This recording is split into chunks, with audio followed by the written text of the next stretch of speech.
තමයි අප්ඩේට් වුණා. N160 normal electric meter console එක. මේකේ කලින් අපි ගත්තොත් අපි දෙසැම්බර් මාසේ ලොන්ච් කරද්දි මේකේ අන්ලොක් මීටර් එකක් එක්ක තමයි මේ මීටර් එක semi digital මීටර් එකක් විදිහට තමයි මේ මීටර් එක ආවේ.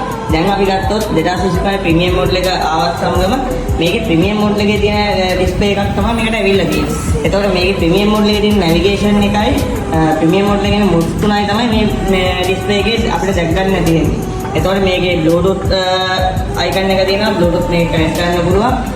එතකොට මේකේ අපි ස්පීඩ් එකදී පෙට්‍රල් රීඩර් කරන්නේ කොහොමද? ඒ ඩීටේල්ස් ටික පවා මේකෙන් අපිට ඉන්ඩිකේට් කරනවා. ඒ ටික දැනගන්න පුළුවන්. එතකොට අපිට කෝල් එකක් ආවොත් අපිට ඒක බලා ගන්න පුළුවන් මේ ඩිස්ප්ලේ එකකින්. මේකේ ඩිස්ප්ලේ එක පැත්තෙන් ගත්තොත් ඒ ටික තමයි වෙනස්කම් වෙලා තියෙන්නේ. එතකොට අපි එන්ජින් එක ගත්තොත් කලින් තිබ්බ ඔයිල් කූලර් ඔප්ෂන් එක නැති වෙලා N160 ප්‍රීමියම් එකේ තියෙන එයාර් කූලර් ඔප්ෂන් එක තමයි මේ එන්ජින් එක අලුතෙන් මොඩිෆයි වෙලා තියෙන්නේ.